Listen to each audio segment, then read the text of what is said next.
Number one or number two? That defines a generation, doesn't it? At any rate, good evening. Welcome to Mudroom. My name is Andrew Pinard, and I am the interim executive director here at the AVA Gallery, which means I will be leaving.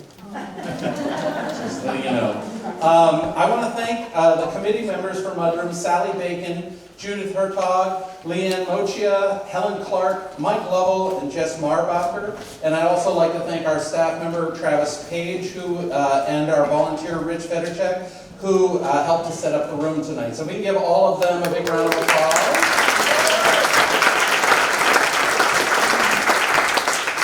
We are always excited to have live events beyond what we do day to day with the performing, the visual art that you get to see. What you are seeing here today is the high school exhibition. We have 106 entries from high school students as young as, I think, 13. And they've done a remarkable job. Some of them are for sale, so if you check them out and you want to buy one, let us know. You'd be serving a great service supporting our emerging artists. Mudroom is just one of the things that we do here at AVA. It's a very exciting aspect, and it's so wonderful to have you all here. We also have amazing classes in both our buildings, here in the Carter Kelsey building, as well as in our Sculptural Studies building, just down behind. We have world-class exhibition spaces, including one specifically for our artist members, which is the Bank Street Gallery. If you get a chance, I don't think we're open tonight, but if you have an opportunity, check it out. We have some amazing local artists who exhibit in that space. And in fact, Holly, what's her last name, Sheryl? Black. Yeah, that's what I thought. I couldn't remember what color it was. Holly Black has an amazing exhibition in there, a whole wall of her work. It's just astounding. You should check it out. You can see some samples at avagallery.org. We have an amazing Sculptural Studies building that features spaces for stone carving, clay, wood, and metal. We offer free community programs, so we have a number of different programs that we offer that are tuition free. We also have, of course, our classes that you can take. And we have 19 artist studios in this building that are currently available to artists at below market rates. We have some of our artists have been here for a very, very, very long time. Several have served or are serving on our board, and we're grateful for all of their support. The best way that you can reach out and help this community is to become an AVA member. How many of you are AVA members currently? All right, we've got a bunch of you here. That's great. Thank you very much.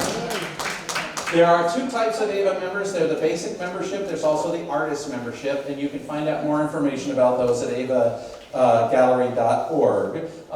And by the way, an AVA membership tonight is one of tonight's raffle prizes. Is that correct? Yes. Excellent. You could also contribute to our annual fund drive. We're going to be participating in New Hampshire Gives this June. And as you know, lots of not-for-profit organizations are at the forefront of funding cuts and available federal funding and state funding. For example, in the state of New Hampshire, how many of you are from New Hampshire? We won't hold it against you. We are in New Hampshire right now. The state of New Hampshire, the governor from the state of New Hampshire is advocating in her budget a $600,000 cut from the $1.1 million the New Hampshire State Council on the Arts receives in the next fiscal year, and the one after that cutting it down to $400,000, which is the lowest amount of funding that's happened in the state of New Hampshire in over 25 years. And yet, the creative economy in the state of New Hampshire, I can't speak to Vermont, you guys just have your own thing going on. It's usually circus, I think. That's how I experience it. The New Hampshire creative economy accounts for $3.4 billion in economic activity, which is on a par, believe it or not, with all the construction that happens in the entire state of New Hampshire. It's about the same amount of money. So it's a substantial amount of activity, and we appreciate it. But think about if we could support the funding at even greater levels, what that would do for our local economy. So for coming out tonight and supporting the creative economy, we deeply appreciate it. Please continue to do so. And if you have an opportunity to advocate with your state representative, your senator, or your governor, regardless of which side of the river you're on, please do so. At any rate, please help yourself to a free calendar at the front desk. It contains a 2025 exhibition season. We actually have technically had our soft opening tomorrow of the Shape Shift. What's the Shape Shift? If that's for me, I'm not here. Just let my wife know I'll get home eventually. At any rate, that's technically opening tomorrow night, but the official opening, I believe, is on April 4th. Yes. So come back on April 4th, and you can actually not only walk through this gallery and see the second to last day of the high school show, or you can also walk throughout the rest of the gallery and see the other pieces that are there as well. So the calendar has also our summer camp schedule and our education schedule in there as well, so please come to those. Now, you didn't come to hear me speak, you came to hear others, but before we actually launch into the storytelling tonight, I would like to introduce Sheryl Trainer, who is going to acknowledge the passing of our longtime Mudroom caterer and AVA supporter. So if you would please welcome Sheryl, and she can talk a little bit more.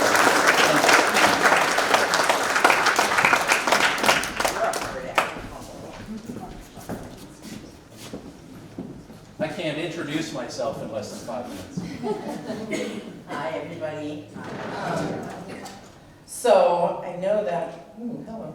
I know that a lot of you have been here over the years, and you've been fed by Pawn Sitlani, who is a longtime Lyme resident. She and her family escaped from Laos in 1979 and thought that they were going to be settling in California where it was born. And instead got the news that, oh, you're going to New England, you're going to New Hampshire.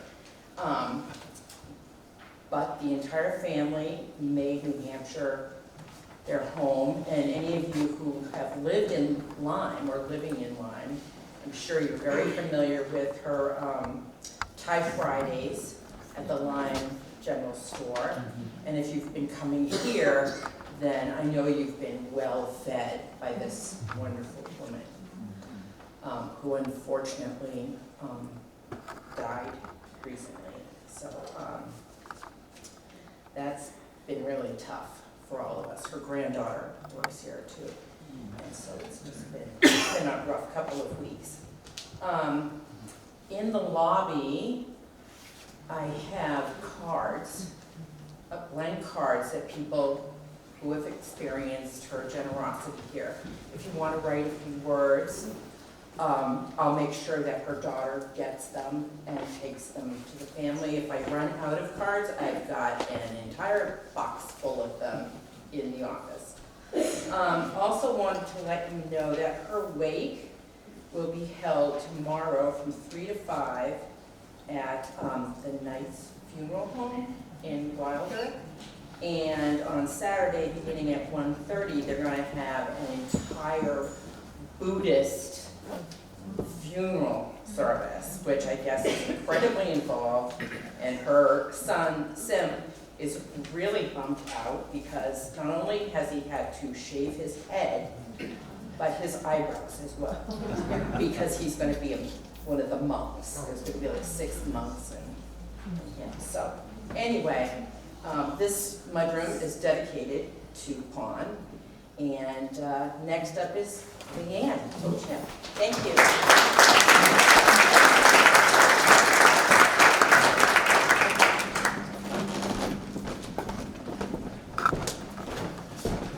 Hi, everybody.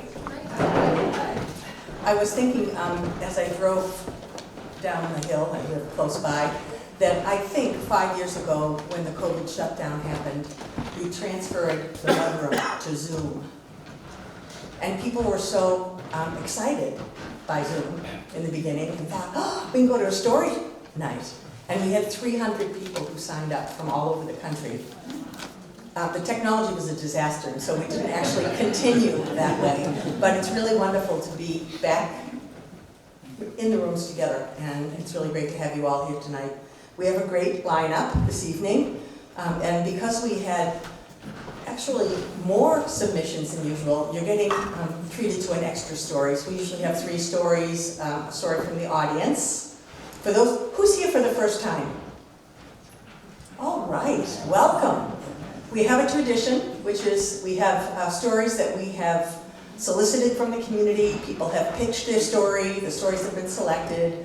The storytellers came and did an informal storytelling for each other, and those people were here tonight. So what we do is we usually have 3 stories before the intermission, and during the intermission, if you have been so moved by the stories you hear, and you say, oh, I have a pretty good story myself, you can fill out a little slip of paper and put it in the basket, and we will pick a name at random of a brave and willing person who will be the first storyteller after the break. So be thinking of that as you're being entertained.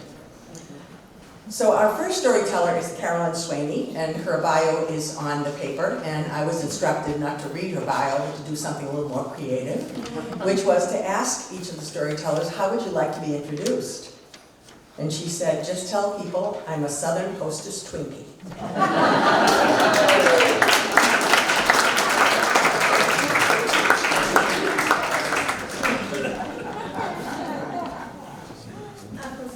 To Southern Belle. After a while, we sort of age out of Southern Belle. To accentuate the utter unreality of my story, both in terms of place, event, most importantly, my response behavior, you've got to know a little bit about me and how I grew up. I was born and raised in Atlanta, Georgia. City kid. My family dates back 9 generations in Georgia. We were not an adventurous people.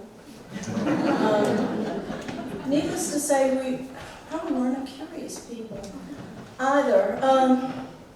I came into my parents' marriage at the 20-year mark, and as such, they took a laissez-faire sort of approach to child rearing, which meant I got to make decisions. And one of those was camp. And I wasn't going. I swam, I played tennis, I played golf, all competitively, outdoors kid. But in Georgia, we have bugs, copperheads, and the woods, and I had no interest, and I did well with that for a while until I met husband number 1, who was an ocean sailor. Are y'all hearing me? Am I close enough? I'm not used to it. And we sailed along the Atlantic coast of Europe. It was serious sailing for a whole year until we were in a force-10 gale in the Bay of Biscay, and he fell overboard. That's not true.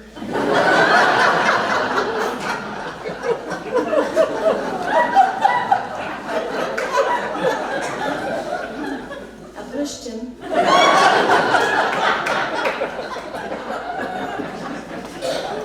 We didn't get along really well on terra firma. How the hell did I think we would do well on a 41-foot catch in the middle of the Atlantic, so divorce was imminent. But then I met husband number 2, the love of my life, Jeremiah Johnson, if there ever was one.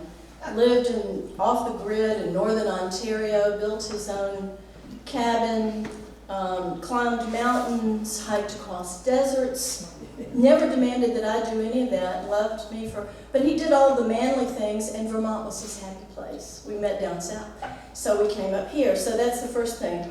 How did I get to Vermont? I've been here 20 years. You wouldn't know it from how I speak, but this accent, I work the accent, it's helped quite a bit,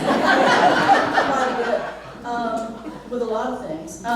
Anyway, I sadly lost him in 2019 to brain cancer. So all these manly things that he did, all the outdoorsy things, fell upon me to do. And one middle of the night last summer, I had an opportunity. We rescued dogs, and my 17-year-old puggle, Willie, like most old men, needed to go out to pee in the middle of the night. And he let me know. He pawed on the side of the bed and said, okay, come on, buddy, we'll go downstairs. Went downstairs, put him out, heard him scratching to come back in, opened the door, and there he was with the skunk.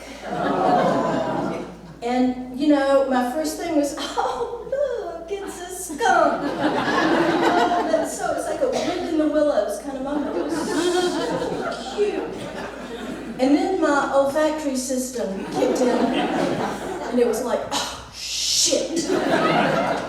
And the skunk, and it was a big-ass skunk. It was not some little thing. It ran across, up, starting to go upstairs where the bedrooms were. And for whatever reason, I don't call it presence of mind because there was no presence of mind. It was all gut, emotion. Picked up, what do you call it? Bedroom slipper, threw it just past him.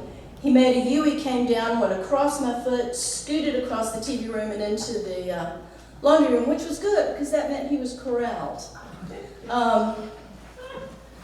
But I knew game and fish weren't going to come at that hour of the morning, so I went into the, and he hadn't gotten behind the washer or the dryer, which was my fear. I went into the laundry room and I looked down at him. My exact words were, "You are not spending the night in this house, motherfucker."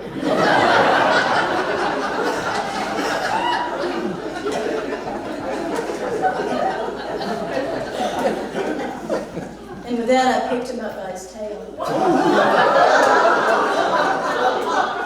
I didn't know any better. It was just it all happened so fast. I picked him up, hung there like a sloth. He didn't do anything, or she, who knows. And I carried him out and I hurled him out into the backyard. And I'm ashamed of that. It's not, I'm, you know, almost vegan, not quite.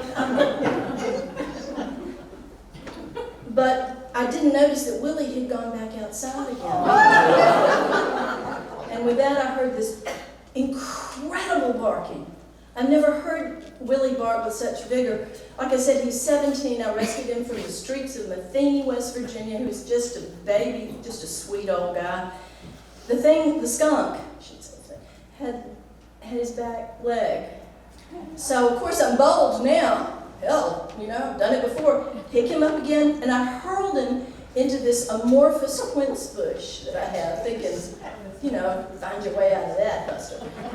Brought Willie back in and started to check his leg. Didn't notice that Lucy, who's my rescued pug from Schenectady, New York, Lucy is totally blind, had gone out, and the skunk had a hold of her.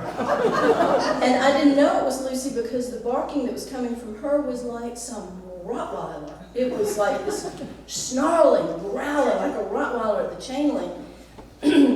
I got it loose from that. This time, and please imagine, in the summertime I sleep in these diaphanous, tie-dyed caftans. And so I'm walking it down and I put it over the fence. And see, I have a fenced-in yard. So it's usually odd for a critter to be on the house side of the fence. That was a first after living there for 20 years, 20 summers ago. Anyway, got him over, checked Lucy's back leg, checked Willie's. No skin was broken. I didn't go back to sleep. They went right back to sleep, but I called the vet the next morning, and I said, this is what happened. He said, well, get him in. Get them both in. We might need to do a booster shot. So he brought him in. My vet is this wonderful guy up in Bradford. I live in Fairleigh, by the way. This wonderful vet, and he said, it hung there? I said, yeah. It just hung there. He said, well, it's rabid. It will be gone, it'll be dead in 48 hours. He said, but you know, it wants to be part of your household. Why don't you just let him hang and give him a name? So, on the way back, with both Lucy and Willie, I'm thinking, you know, nobody believes the story, particularly of the Southern hostess Twinkie. I mean, my idea of a good time outside is to sit on my terrace with a good book and a nice glass of Malbec. That's the great outdoors to me. I won't wear sandals without first painting my toenails. And then I thought, I felt Robert Edward Swaney around me a lot. We were tight, so I felt him a lot, and I thought, maybe he was guiding me along. Maybe he was saying, because one of the things, call me Peanut, because I was from Georgia. He was a New Jersey boy, my New Jersey smartass, I call him. Maybe he was guiding me through this, and then I thought, damn, maybe he was the skunk. That's all I got.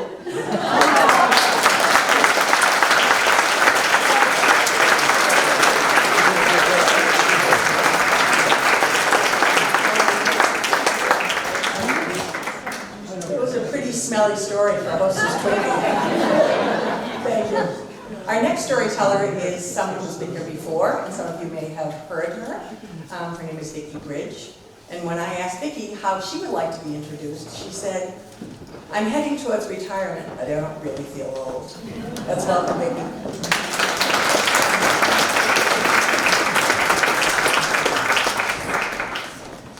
So I have a cringe-worthy story for you, and I'm not quite sure who cringed the most in this story. My husband and I went out to visit our daughter north of Chico. We were driving around in the Shasta Mountain area. We decided we wanted to go for a little hike, so I got on all trails, and I found this short little hike that had a waterfall as its destination. So we'll do that. So we pull into the parking lot, we go down the trail, zigzag trail down, and there's this beautiful beach and this beautiful swimming hole, and there are rocks all around. There's flat rocks and there's tall rocks. There's a river otter paddling in the river. It was beautiful. We went up and we looked at the waterfall. Yes, very nice waterfall. And we came back down. We're standing by the swimming hole, and my daughter took off all her clothes and jumped in the river and swam across to the other side, to this beautiful rock. And my husband, of course, was just mortified. And so my daughter's laying on the rock on the other side, and I'm standing here, and she says, come on, Mom. Come on, Mom. And I thought back to when I was little, and my mother taking us to Spofford Lake, and my brother and I swimming, and my mother standing on the shore, and we were begging her, come on, Mom, come swim with us. And she just would never come swim with us. And I remember thinking, I am going to be a mom who swims. So I took off all my clothes, left them in a pile on the riverbank, and I dove into the swimming hole. It was beautiful. And I swam across to the flat rock and laid next to my daughter in the sun. It was just such a special, special time. And I look over and I can see feet coming down that pathway, that zigzag pathway. And I'm like, people, they're just going to go look at the waterfall, and then they're going to leave, and then I can get back to my clothes. And then a couple more people come down. They have a dog with them. The dog comes down, and they go look at the waterfall, and then they're standing on the little beach. And then I see about 8 people come down the path. No, what's going on here? And there were probably 5 or 6 adults and, a handful, 7 or 8 teenagers. And the teenagers started taking their t-shirts and shorts off. They had the bathing suits on underneath. And they started diving into the river, swam across, and crawled up on the rocks that were right behind me. And they were jumping off the rocks into the river. So they jump, and they dive, and they crawl back up, and they jump some more, and I'm waiting and waiting for them to be done. I notice my daughter's not laying next to me anymore. She slipped off the rock, swam downstream, and I looked, and there's my husband carrying her clothes down to her on the other side of the river. Oh, great. Now what am I going to do? So I waited, and It was never going to end. So I did it. I sat up on the rock, I slipped down into the river, I swam across, I walked up out of the river, started naked with this group of people. I picked up my clothes, I said, have a nice day. And I walked off into the woods to get dressed.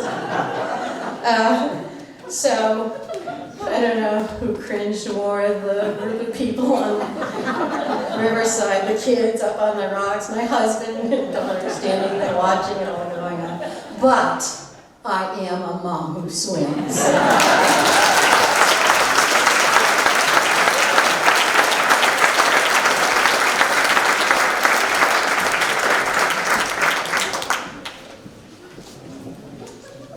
Thank you, Viki. I knew you had it in you.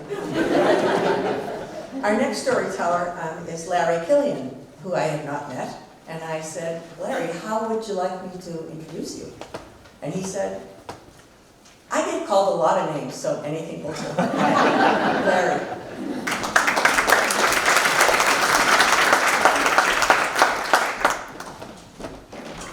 Lorraine stuff. I tried to change my answer, and she said, no, that's what you said the first time. That's what we're going with. So, at any rate, my story's from 1978, and it's from Canada, because I'm from Canada, eh? And you may have heard it's the 51st state. At any rate, I had graduated from college, and I was looking for a career change after a couple of years after graduating, and I went back to my college professors and asked them if they knew of any good companies to work for. And they said, yeah, there's this company called Safety Supply Canada, and we just had 2 graduates get recruited to there, and it's a really good company. They make safety products is what they do. So hearing protection, eye protection for use in industry, the N95 mask that we all love so much for 2 years, right? Okay. And so I said, okay, this sounds interesting. And they had a management trainee program that was 6 months. You're in classes and going to plants and doing different things. And they sort of advertised it that we're looking for 5 candidates, and they will be the future leaders of the business. So I said, this sounds like a great gig. This is not a job, this is a career, this is what I'm after. So I applied. So what I will tell you is the process wasn't easy. You had to interview with 5 different people, 2 interviews with each of them, so a total of 10 interviews. And then you had to actually interview with an industrial psychologist. I called him a shrink at the time. And for 8 hours. And everybody remember Bob Newhart? Some of you may. Okay? This was Bob Newhart without a sense of humor. This guy, there were 5 of us who spent 8 hours with him, all in different sessions. And he probed and prodded into our psyche to find out whether we're normal and qualify for going to work for this company. He never smiled in the full 8 hours with any of us. And we all talked about it later and said, we didn't think any of us were going to get the job because this guy didn't seem to like any of us. At any rate, we all got hired. And what I didn't tell you is that part of the deal with being part of this program was at the end of the program, you had to agree to move anywhere in Canada. Now, I don't know how well you know Canada. There are some great places in Canada, but there's a lot of places that are good to be coming from, not going to. Okay? So about 4 months into the 6-month program, we're told that there's 2 managers coming from Edmonton to interview us from Western Canada for a job in Edmonton. Anybody been to Edmonton? Okay. So you know it's pretty cold there, right? Like, I mean really cold, like minus 40 degrees Fahrenheit in the winter.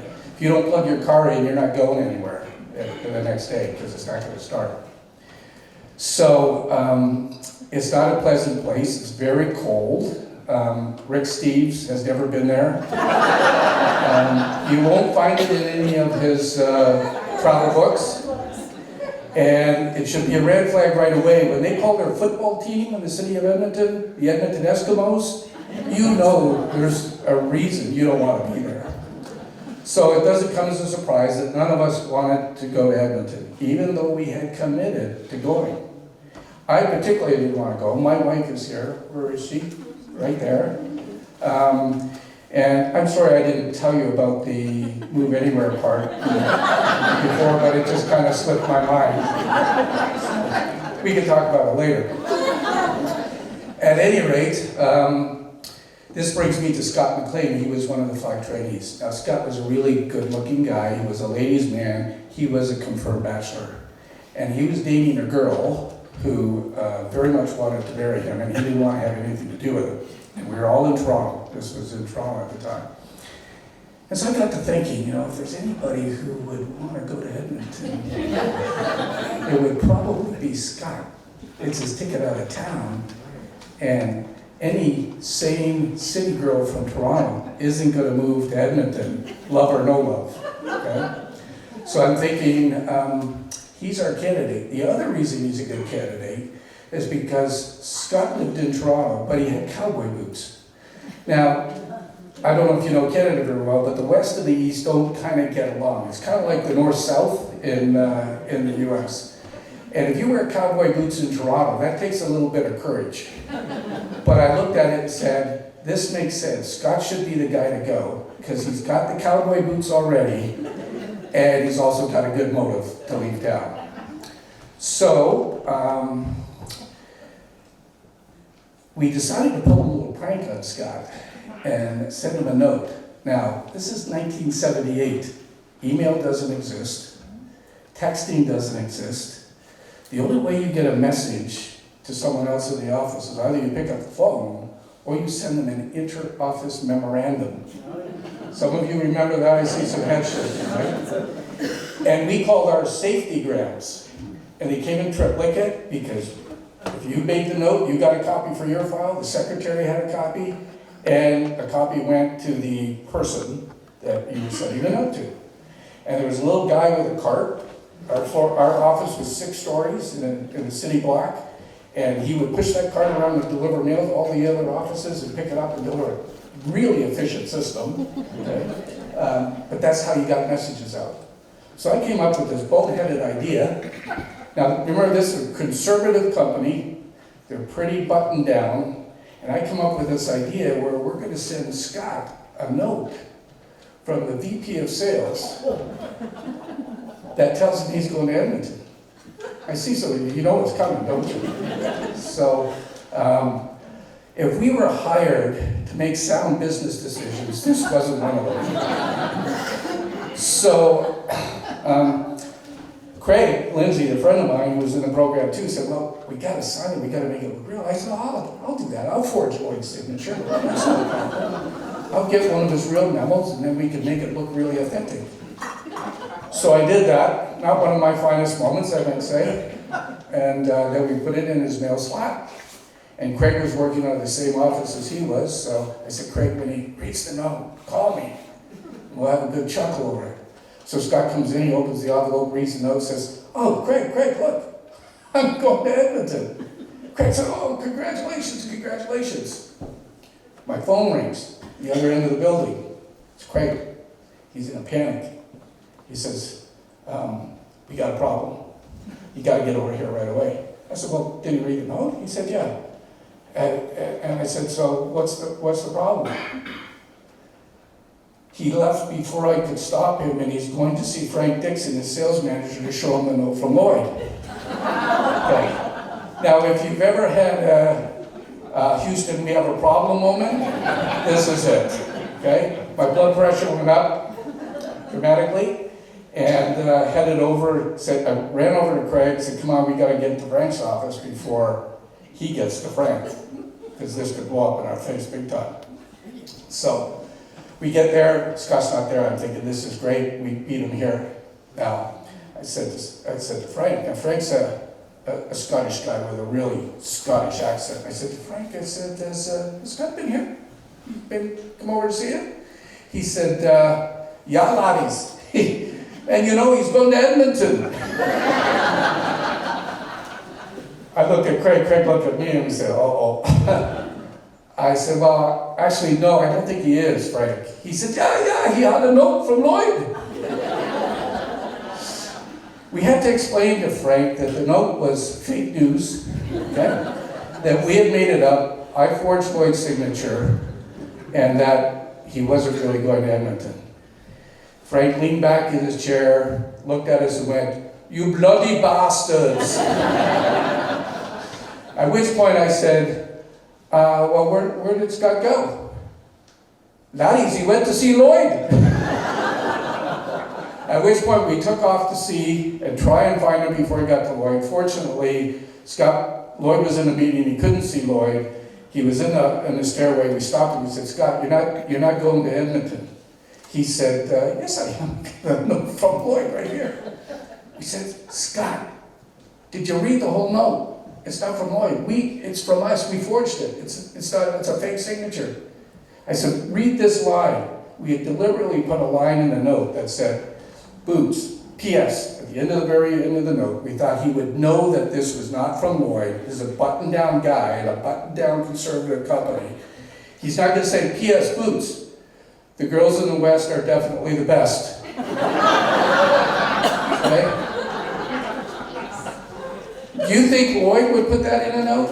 Because I won't tell you what Scott said at that point, okay? But if part of the curriculum was to pull off a good prank, we would have got an A+. Okay?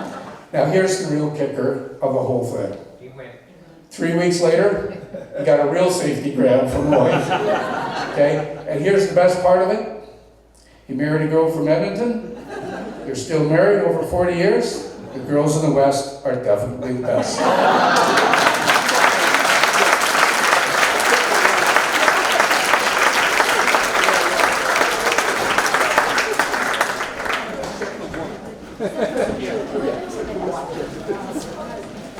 Thank you, Lloyd. Our last storyteller before the break, and I hope you've been inspired by the first 3 stories so that you're thinking about the little story that you might tell and put in the basket. See if you people thinking it over. Our next storyteller is a person who's on the Mudroom committee, Jess Marbacher, who told a couple of stories here at the Mudroom, and then we invited her to join. She said, "I'll join, but can I still be a storyteller?" We said, "Yes, you can." So I asked Jess how she would like to be introduced. First she said she had laryngitis, she wasn't sure she was going to be able to tell her story, but then she said, "I'm a real cool cat."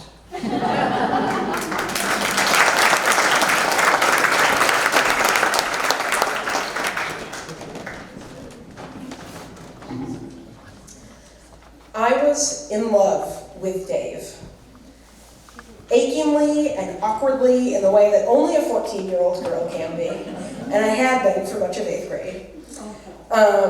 Dave was 4 days younger than I was. He had a little too much hair between his eyebrows, and I was smitten.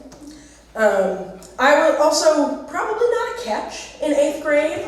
I had very bushy hair that I didn't know what to do with, and unlike my perception of many of my classmates, I was still very much in the growing up part of puberty. But none of this deterred me. I still thought, I've got a chance with Dave. And I had spent most of the year just hoping to get a yes. But now, this was 2005. So we were all on AOL's instant messaging service, AIM. And if you'd missed that particular technology / cultural icon, AIM, you could of course chat with people if you had their screen name. Mine was Super Cheesy Kid because I was very cool. But you could also have a little profile on AIM, just text-based. And all my classmates had, band lyrics from their favorite emo songs, and they would maybe have shout-outs to their BFFs and some emoticons, not emojis, emoticons. But I fancied myself a bit of a poet. I had a rhyming dictionary. So my AIM profile was full of love poems that I had written for Dave. They didn't mention him by name, but I was hoping that he would like me enough to A, check out my AAM profile, B, intuit that the depth of these feelings was about him, and C, reciprocate. But by Valentine's Day, none of this had happened. For me or my best friend Maeve, who also happens to have a crush on Dave. So far this hadn't been a problem. It mostly just meant that we could gush about what a grade A cutie Dave was, both over AIM and at sleepovers. But by Valentine's Day, it had gotten us into enough of a fervor that we thought, well, we have to confess.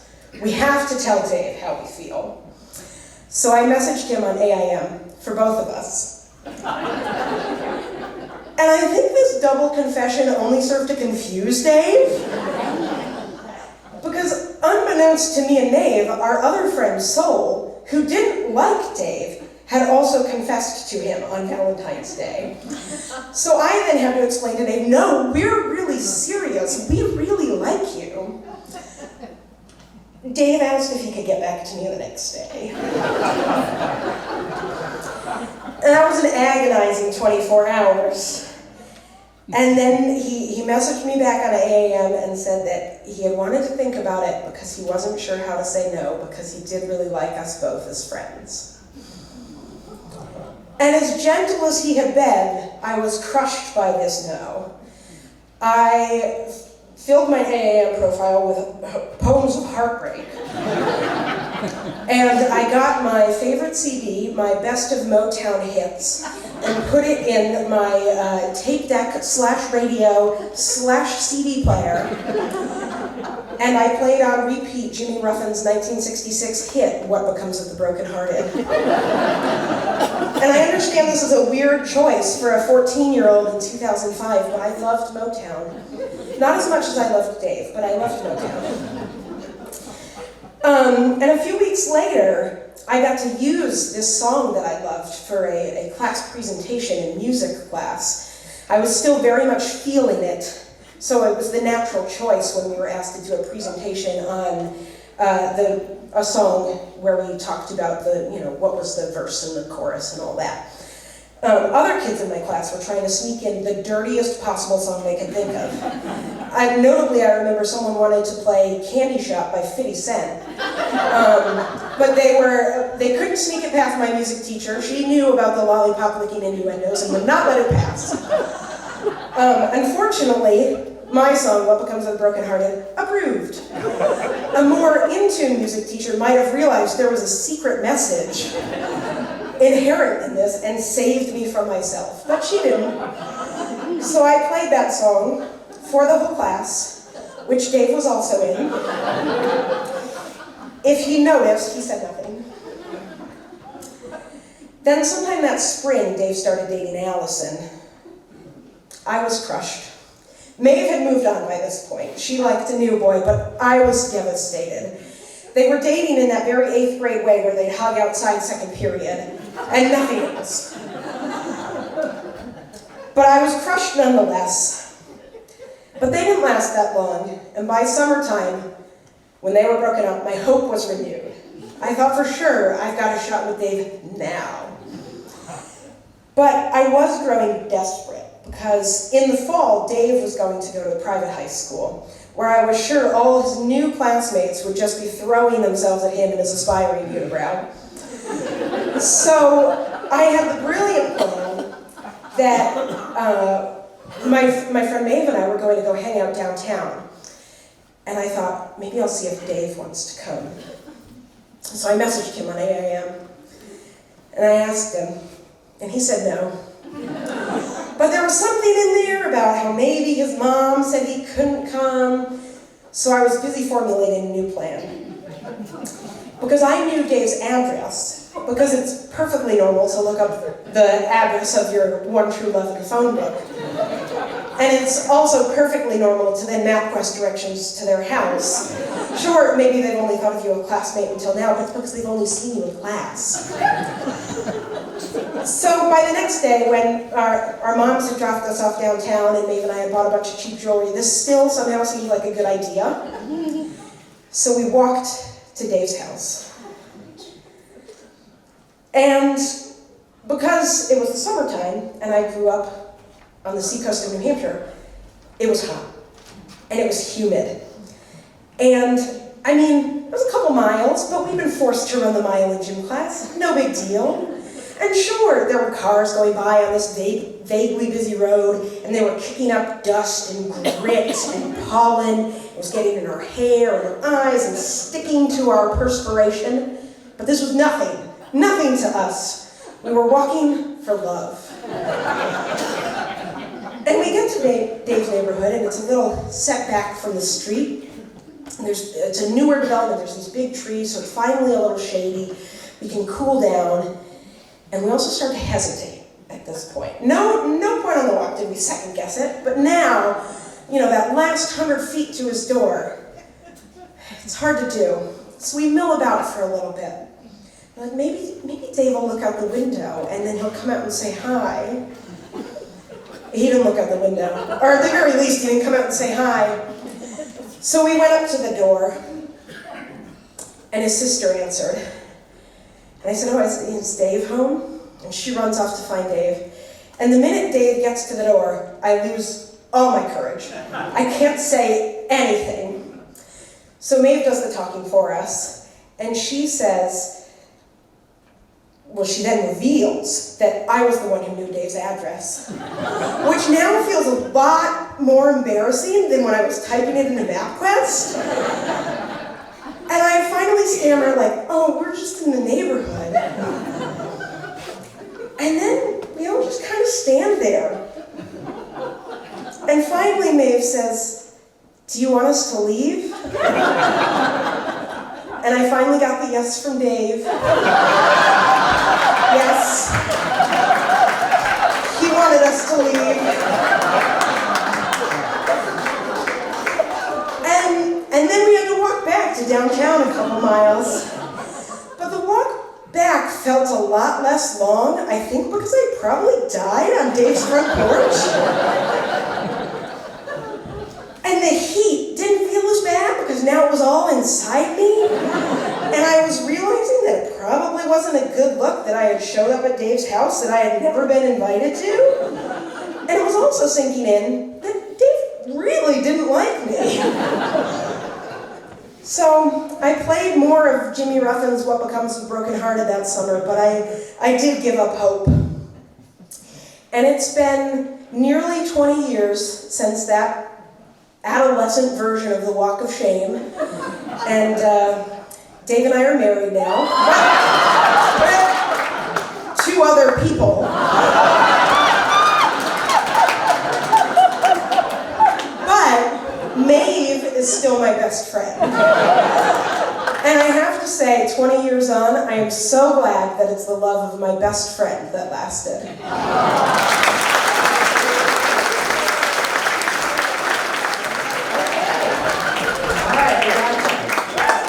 Okay, we're going to do something a little different for the audience story.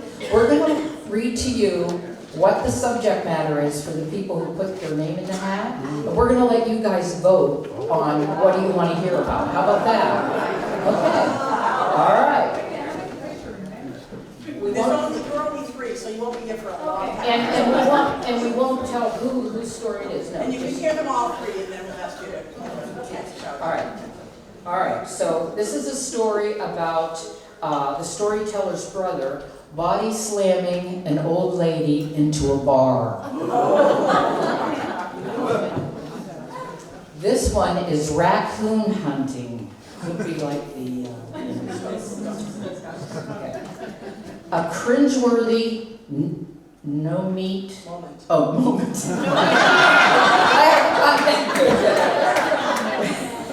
When I was 12 years old, my last Tony home perm and class picture were and the class picture was the next day. All right.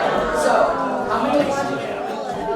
Okay, we'll start. How many people want the perm?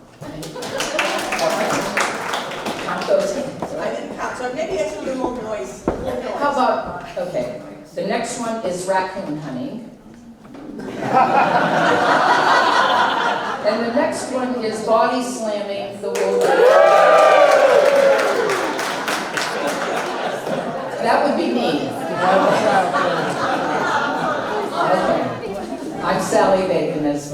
know. This story, you know, my uncle told me when I was really young, he said, you know, you can pick your friends, but you can't pick your family. Well, I had no idea how true that was. So, my younger brother, I love my younger brother and my sister-in-law. Well, I love my younger brother. I love him. And the thing is, they are very different than I am. And they, you know, my brother he parties, he does drugs, he drinks, he has a traumatic brain injury. My sister-in-law beats people up. They use words that I swear I've never heard of some of them. I mean, they're rowdy people. And so when they come to visit me, I'm embarrassed to say this, but it's really stressful for me because I never know what they're going to do. And, you know, it's embarrassing. And that's a terrible thing to say about my brother. He's not here, is he? No, he's here. I'm not going to tell you his name because it might get out. But anyway, so they called me. They wanted to come for Thanksgiving. And I had to say yes because there's no one else in our family. It's just my brother and I. Our parents have died. Our older brother has died. And so I said, sure, you can come. And they were going to bring their son, who I adore, and he is emotionally and physically handicapped, and I adore him. He's the most normal in the family, actually. And so they were going to come on a Tuesday before Thanksgiving. And I own a retail shop in White River, and they were going to stop by the shop first, and, you know, then we would go home together. So they showed up, and first thing my brother says, come on, we close the shop. I want to go have a beer. You know, I want to have a beer. And I'm like, oh, God. So I thought, okay, we'll close the shop, and I decided to go to a little, won't mention the name of the place, but a nice little local place that's very popular, and I thought we'd get an early dinner, and we would go home. And so we get there, and it's packed. We got the last table. And it's a very small place, and it was, you know, standing room only. People were hanging around the bar and stuff. And we're sitting at our table, and my husband and my brother are talking about sports, and his wife and I are talking about retail, and Dylan's just sitting there listening to us. And all of a sudden, this little lady and her husband, and when I say little, I mean if she weighed 80 pounds, that was a lot. And she's going behind my brother, and when John realized she was behind him, he got up and he said, oh, you know, excuse me, and he went to pull his chair out or back, and she goes like this, and she punches him right in the face. I mean, just bam. Well, my brother picks this little old lady up and body slams her into the bar where there's all these people. I mean, I was sure she was dead, okay? I mean, he just picked her up and he threw her, and she flew into the bar. And I jump up and I scream, Michael, John. And he's like, you never stick up to me. Now, everybody in this place, it's like in a movie where there's, you know, everybody stopped, you know, and people were like this. I mean, you could hear a pin drop. And I'm like, Michael, and he said, you never stick up for me. She hit me first. Did you see and he's going from table to table, saying to people, did you see her? She hit me first. And everybody's just like stunned. And I think that the ambulance is coming. I'm sure she's dead. My heart was beating so fast. My nephew, he kind of goes to his own little place when he's stressed. And my sister-in-law had gotten up and left. And I'm like, what? You know, so anyway, I'm all nervous, and I don't know where she is, and Michael's screaming at everybody how she hit him first. And I'm like, Mike, you don't throw anyone into a, bar. And he's going on and on about how I never, stick up for him and, blah, blah, blah. So here comes Patty, and she sits down, his wife, and I said, where were you? And she said, I went and got the manager, and I told him that Michael was head injured. And the manager comes out, and our food was ready. And he goes up to my brother, and he said, I understand one of our patrons punched you. I said, she hit me right in the face, And he goes, well, we're going to comp your meal. And I'm like, what? Comp your meal? We're going to have to pay for this poor lady who just got killed, probably. But and so I don't know what's going on. I'm just stunned and I'm horrified and I'm thinking everybody there knows me. And so anyway, I said to the guy, just pack up our dinner, we're gonna take it home. And Bob, my husband, took Michael and Dylan in his car, and Patty and I are in my car. And you're not allowed to smoke in my car. And she's got the cigarette going, and I'm like, whatever. I'm going, why would he? She goes, I don't know what to say. She said, that's just Michael. And so we get home, and Bob had beat me home, and him and Mike and Dylan were already there, and Bob was up in bed. And I walk in, and Mike's going, why don't you ever stick up for me? She hit me first. And I'm like, I'm going to bed. So I go upstairs, I get undressed, I crawled into bed. And my husband goes, well, she did hit him first. That's Cringe Worthy. Our next storyteller is Patricia O'Connor, and she is an Irish storyteller who gets very nervous, but she will be just fine if you guys smile at her when she's up there.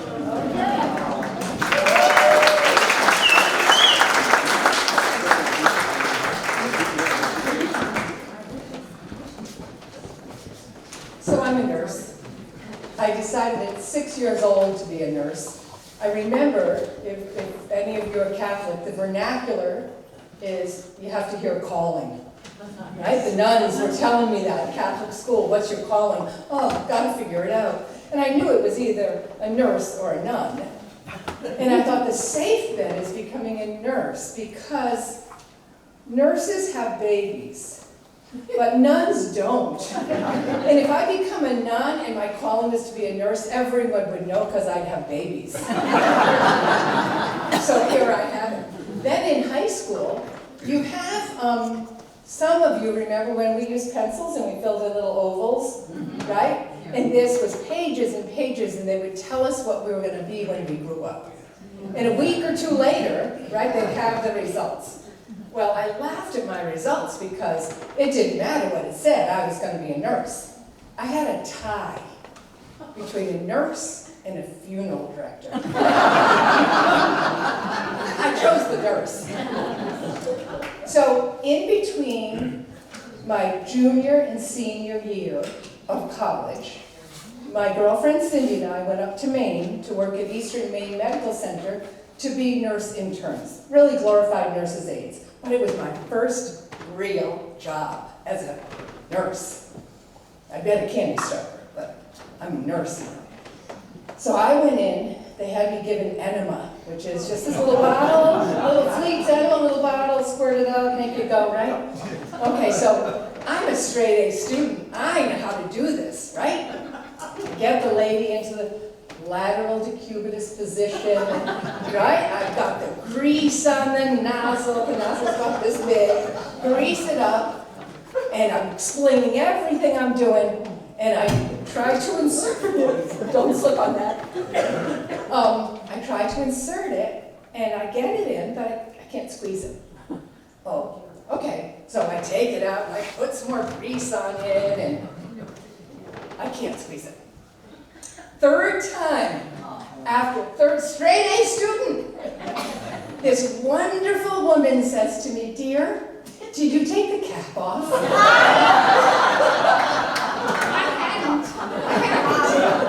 hadn't. So that kind of brought me back to my first day of candy striping. When I was delivering flowers. Now, any of you who know candy stripers, the pinafores, pink and white stripes, right? I mean, I was so excited. And I'm delivering flowers to a room. And I go into the room, and it's terrifying because there's all these people with white coats and white uniforms surrounding a bed. I don't know what to do with the flowers. And somebody says to me, what I thought they said to me, go get Mrs. Basin. So I go back out to the hall and carry my flowers, Mrs. Basin. Mrs. Basin. A very kind nurse comes up to me and says, dear, what is it? Well, that room in there, they asked me to get Mrs. Basin, and they said, oh, they want an emesis basin. It's something you throw up in. So I'm really doing great, and I'm on my way to a stellar career. Later that summer, I took care of a young man named David. David was 21 years old. He was a potato farmer from Presque Isle, Maine, and he had a very bad lymphoma. Every day in report, they would say, oh, he's really depressed. He doesn't talk. He's really depressed. Of course he was. Nobody was visiting him. They're farmers. They have no time to come all the way down to Bangor. And so my friend Cindy, who became an administrator, she totaled up all my intake and outputs, and she got rid of my trash for me, emptied my Foleys, because every night I took David out for a walk. Because he needed to feel the earth.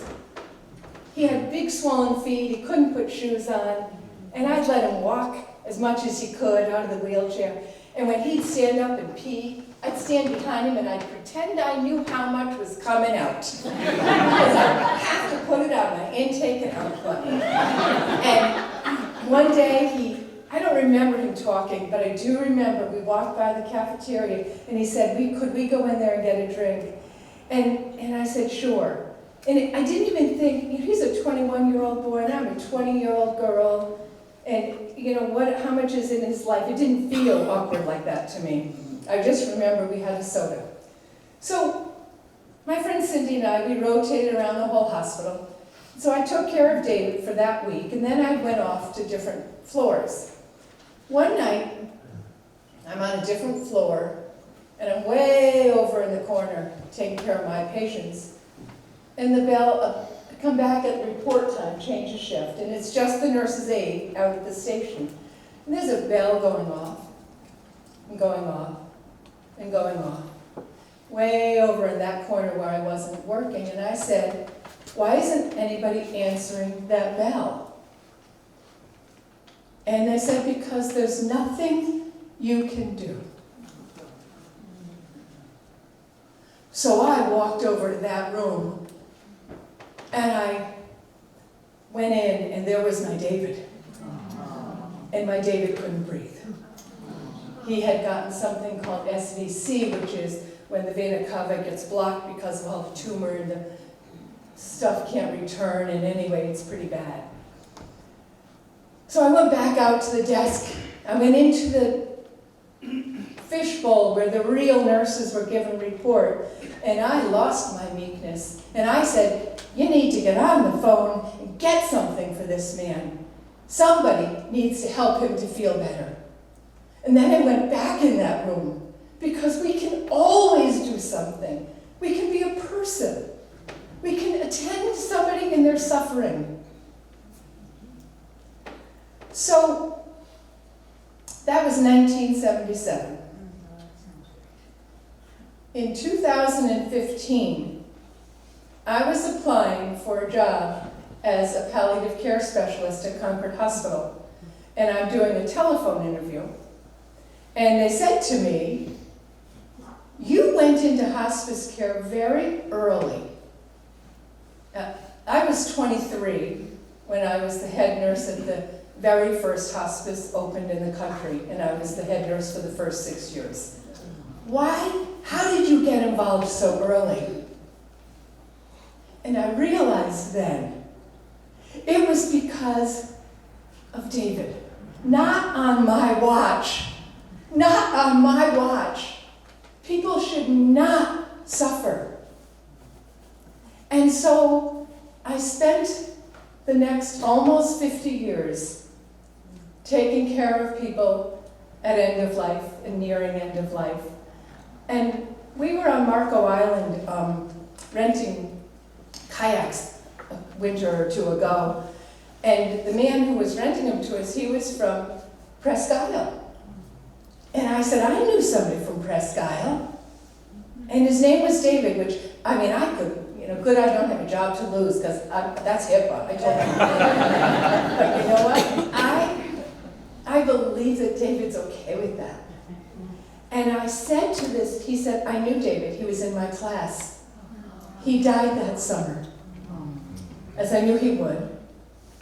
And I said, if you have any way to contact anyone in his family, could you please tell them for me that his legacy was my career, He gave me that. And so I worked and had a wonderful career, and then I stopped taking care of other people when I needed to take care of my own dad during the pandemic. And then when my dad died a few months later, my wonderful husband said, honey, if you don't go back to work, because if you don't write your book now, when are you going to do it? And so that's why there's a book table here, because I wanted to share with everybody, dying can be pretty darn good. It really can. So, circle back around. Took me a few years to realize I was half nurse and half funeral director.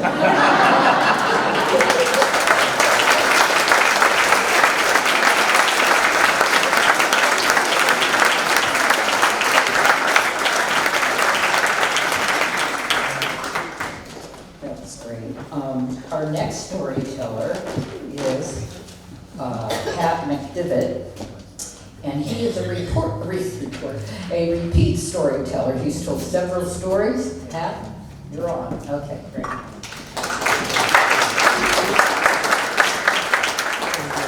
I grew up in Pelham, New Hampshire, and if you're from there, you know that I wasn't born there, because if you're born there, what do you call it? Pelham. So slow that you think it's called Pell. Back in the 70s, when I was growing up there, Pelham was still a pretty quiet, rural place, had a terrific vibe, and the event every year was Old Home Day. That was the annual event that everybody looked for. It was the most well-attended thing that we did. And if you're not familiar with an Old Home Day, it's kind of a cross between a fair and a parade and kind of a town-wide reunion. And for the McDevitt family, this was we were all in, this was a family affair. It was always held in early September after Labor Day, when the days were still warm.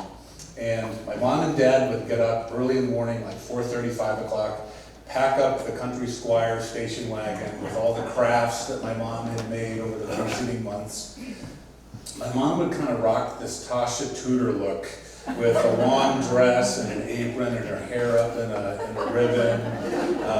My dad would help volunteer with the auction. Sometimes he was the auctioneer. He always marched in the parade because he was one of the local town officials. And my 6 siblings and I were always in the parade. So we were either part of Little League or Boy Scouts or some school group. It was a family affair. We absolutely loved it. October of 1979 was the last year that I marched in the Old Home Day Parade, and it was the first year that I wore a football uniform. I had just started my freshman year in high school, and I had just made the football team, which is pretty neat because I had never played organized football before that. My sport of my friends, my brothers, was baseball. We loved baseball from spring training through World Series in October. We mimicked the Red Sox. It was always the bottom of the ninth against the Yankees. Never worked out the way we expected. My brother and I played Little League. We played for the same team. We played for the Braves and then the Padres. And we weren't very good, but we would imitate our favorite players. I vacillated between Butch Hobson and Fred Lynn. We loved the simplicity of the game. Every kid we knew could throw or bat or hit a ball. There was the uniform. We knew we looked cool in it. You could wear your cap all the time.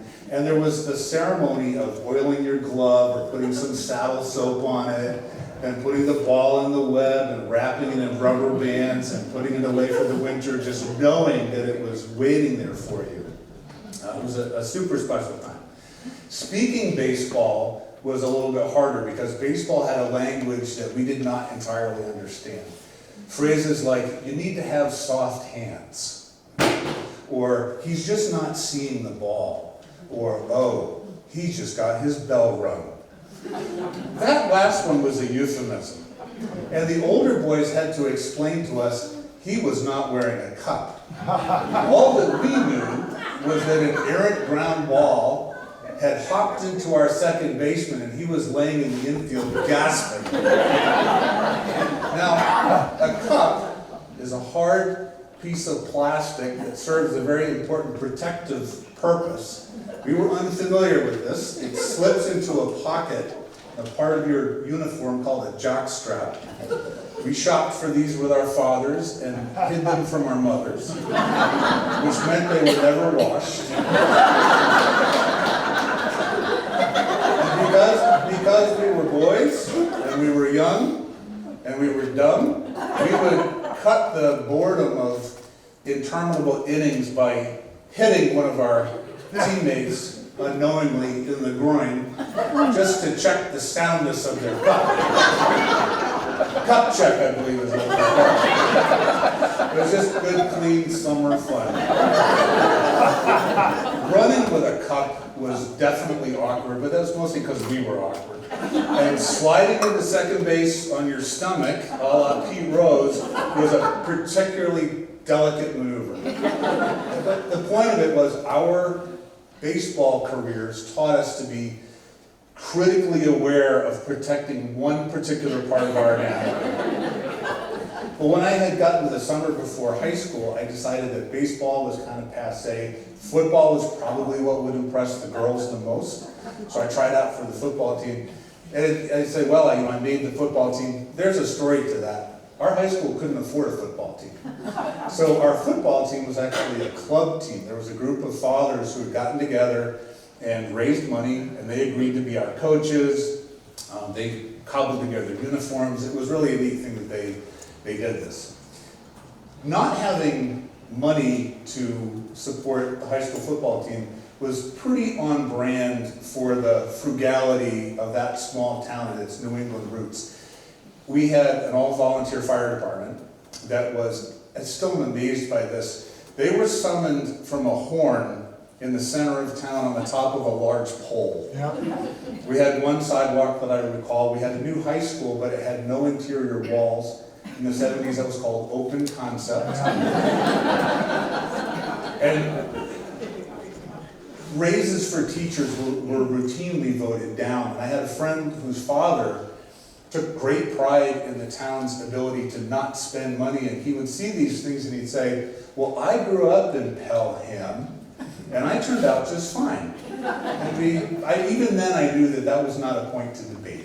And in the center of town there was a big painted sign, because it was 1979, that said, hey Ayatollah, we don't need your oil.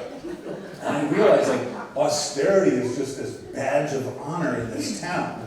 And having a publicly funded, taxpayer-funded high school football team was going to be left to uppity towns like Salem or Nashville. My parents didn't grow up in New England, but they embraced this frugality like a religion. My dad, when he saw this Ayatollah sign, turned down our thermostats to 60. And he said, if you're cold, wear a hat. We're like, but I'm going to bed. He's like, right. Our kitchen table was a big 9-foot-long picnic table that my dad had painted high-gloss yellow paint, and my mom would occasionally serve these meatballs that she called crunchy meatballs, and later we figured out they were half cornflakes, half ground beef. So I was kind of used to this, and when I started practice that summer, they said, here's your helmet and your shoulder pads, we have nothing else for you. I'm like, well, that's okay. I mean, this is kind of a fun thing. But a few weeks before Old Home Day, our coaches said, we have some good news. Through donations and some fundraising, we've been able to cobble together enough of the uniform so that you will all have something to wear in the parade. And that was probably my primary interest in playing football, was to march in the parade. So we were really happy. Old Home Day was on a Saturday, so Friday night after practice, each of us got a brown shopping bag, paper shopping bag with our name written on the side in black marker. And I was so excited taking this home, and I was just imagining how this parade was going to go, and girls would be waving to us, and we wouldn't flinch at the 21-gun salute that was going to happen. And I got home and I was tired, and I just sort of dumped it out on the floor. The next morning I could hear my parents getting up, getting ready to go. My dad was going to drop off my mom and come back and get us for the parade. And I poured out the contents of this uniform that I'd only dreamed of wearing, as evidenced by the fact that I utterly did not know what to do. So I figured out that this little bathing suit thing, which later I figured out was called a girdle, was where you put the pads. So I pulled that on, right hip pad, left hip pad, figured out that the knee pads went into the sewn-in pockets in the pants, pulled those on. A friend of mine had said, hey, here's a hack. Put your shoulder pads into your jersey first, then pull the whole contraption up. So I did that. When I was done, I looked down and was like, huh. There on the floor was this rectangular pad. Being an experienced athlete, I knew that had only one purpose. This was the cup of football. So I took that pad and I slid that right down into the girdle and cinched up my tight football pants and got ready for the parade. I went downstairs and got into the back of the station wagon and we went into town. And we were a little bit late, so I jumped out, I put on my helmet, got in formation. My dad was up at the front marching with the selectmen, and my siblings were with Girl Scouts and Boy Scouts. And we marched past the middle school and the elementary school and the cemetery. I mean, we marched through the entire town and people were waving. It was a beautiful, beautiful September day, blue sky, sunny. How do I know that for sure? Aunt Carol was visiting. And Aunt Carol was an accomplished amateur photographer. And I have an amazing 8x10 photograph of myself, full frontal. My long 70s hair is feathered back and parted in the middle, and the sun is out and the sky is blue, but none of that is what you notice when you're in inspection. And when we finally got back to the high school, my friends broke their silence and were screaming, "What is in your pants?" And they're like, "No, seriously, what is in your pants? Get that out." And I took out this rectangular pad. They're like, "Oh my God, that's your ass pad." Why do you need a pad for your butt? I mean, it was the most incongruous thing to me. But as I said, it was the last time that I marched in the old home day parade. The first time I wore a football uniform.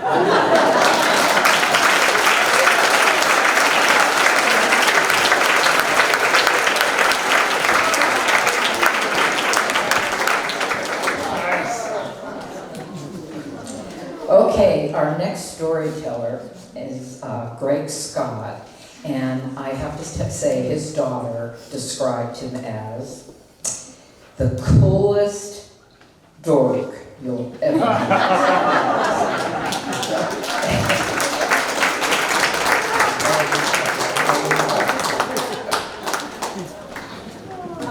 Hi everybody, thanks for all coming out tonight. I swear this story is true. So I'm a local science teacher, and being a science teacher, I have sciencey hobbies. For instance, we go to the beach, I take my metal detector, so I'm a detectorist, and every time I take that out, my wife's embarrassed for me. And the only most valuable thing I ever found was a quarter, so I'm not very good at that. I like to collect rocks, stuff like that. But my story tonight is about another hobby I used to have, and that is I used to like to collect, for science, animal skulls and animal bones, and I would collect them, put them back together, take them to my classroom, stuff like that. But to get an ample supply of skulls and bones, you have to find, my main source was fresh roadkill. And so I would drive around town, and I would have there was a time when I had a hatchet in the trunk and in trash bags, and if I found something that was fresh, do what I had to do. I'd put it in the trunk and deal with it later, but I would clean the skulls, and if they came out well, I'd take them to school. I mean, I even gave my wife a skull for Christmas when we were dating. We weren't married yet, we were dating, and I don't know how she felt about that. I think she was confused, but just to give you more context here, see how bad the problem was. There was a time we went to a wedding with the family, and driving down the road, and I'm like, oh man, there's a fresh porcupine. And so we're all dressed up. So we pulled over. I just bungeed it to the roof of the car. So we drove to the wedding, reception and everything, and there was this bungee porcupine. It was in good shape. And then another context here. Our oldest daughter was learning how to drive, and so we're driving the back roads at 11 at night, and she has their hours in, and so we're driving, she's driving, I'm instructing her, and I'm like, oh man, what's that? In the road, there's this big lump, and we pulled over, and it was a fully intact beaver. And so I'm like, oh man, I gotta get that beaver. I wasn't gonna put it in the minivan because it's the family van, and so I just put it on the hood of the minivan, and you know the hood's this long, and so the beaver was like leaning against the window. And we finished her lesson. I was like, we're practicing just being distracted, and how to drive, and et cetera, et cetera. So we finished the lesson and took the beaver home and cleaned the skull and everything. But this is the real part of the story, I swear. So I was teaching in Oregon on the coast back around 1999, and it was a little school on the coast, and there was big news one day because a dead whale washed up at the beach, and so everybody's excited about it, and it was a small school, so we put all the kids, it was a K through 8 school, so we put all the kids in staff cars, and we drove down to the beach, and we just stood there and watched the spectacle of this gigantic whale roll in, roll back out. You know, it was about a 30-foot, 25, 30-foot whale, like a gray whale. And it apparently had been at sea a while because it was pretty bloated and pretty gnarly looking.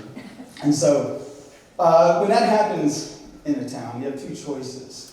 One is either you bury it and let it decompose, or you blow it up with dynamite. And the town didn't do the dynamite part, but there's a great video on YouTube when you go home tonight. Just Google whale, dynamite, Oregon.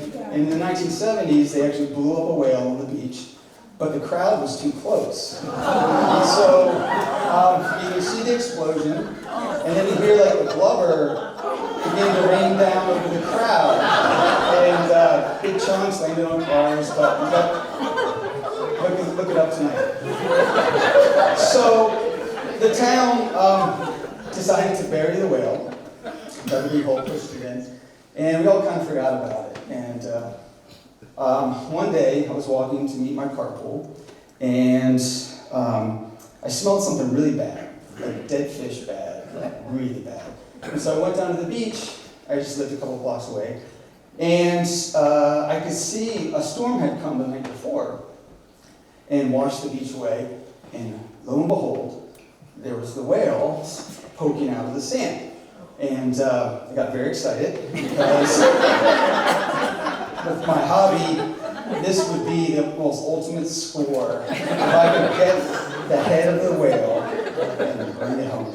And so I ran back home really quick, grabbed a shovel, kind of probed it a little bit. I'm like, yep.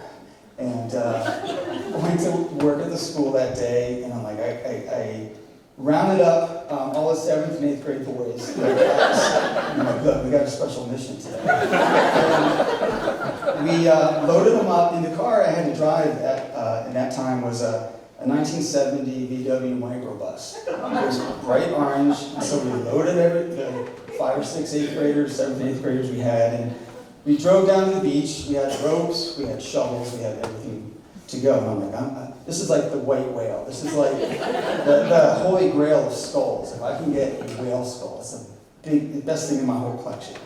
And so we get down there, and we start right at it. We're trying to detach the head from a whale, and it's still intact somewhat and smells bad. And at the start, the boys were really into it, and they were helping, and then pretty soon, one at a time, they started to drop out. They weren't interested anymore, and the smell was bad, and it was really horrible. And Not me though, I'm hacking away at the head. I'm like, come on guys. And the tongue is still in the whales. It's really bad. And so I guess, detached the head, and it was pretty big, and I couldn't lift it.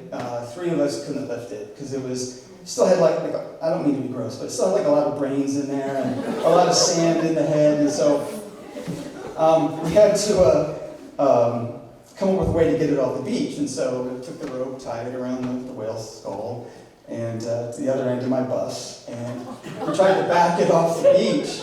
And some spectators showed up at that point.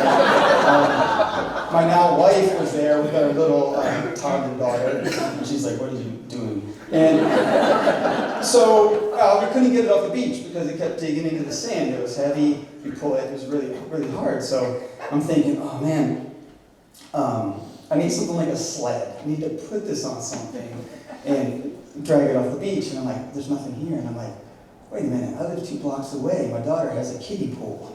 And so drove home, got my daughter's little kiddie pool, and took her to the beach, and we muscled the head into the kiddie pool. And I'm like, after that, nobody was swimming in that thing ever again. So we get it in there, and we were able to drag it off the beach, and I'm backing through our town, dragging with my vehicle a whale in a kiddie pool with a parade of 7th and 8th grade boys looking nauseous, upset, carrying tools. It was like the most bizarre parade. But there's a happy ending somewhere. And so I got the whale head home. It took a while. I cleaned it up. I bleached it, got the brains out, washed it out. And word got around like, hey, Greg's got a whale skull. Let's go see it. So people in the town would come and look at the whale. And I thought, well, what do I do with it now? It's just too massive. It's like hundreds of pounds. And so I took it to our school and wanted to put it on display. And so I did, and then one day a parent came up to me and he said, I didn't know this at the time, but he worked for the fish and game department. And he said, it's illegal to own that, and it's a felony. And I said, what whalehead? But there was a kind of a law, the Marine Mammal Protection Act, and you're not allowed to own any body parts of a marine mammal. And so I didn't know that. And it was passed in 1972. So now I've got to either lead a life of crime or dispose of this big whale head. And so I ended up. This is the end of the story here. I ended up. We were moving back to the East Coast for another teaching job, and I'm like, what do we do with the whale head? And so we're packing the rental truck, and it's almost done. We're about ready to go. I'm like, do we take it? Do we take it? If we get pulled over and they search it, and this thing falls out the back. And so we ended up choosing the safer option, and so my dad and I carried it down to the beach, and we set it on some rocks, and so basically where it came from.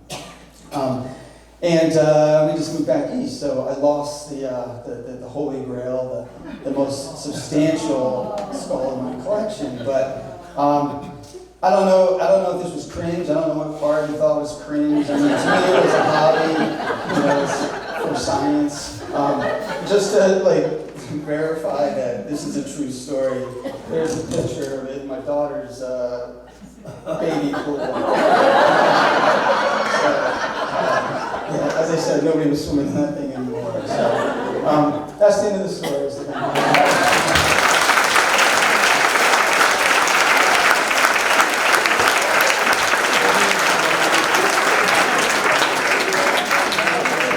Oh, that's such a great story.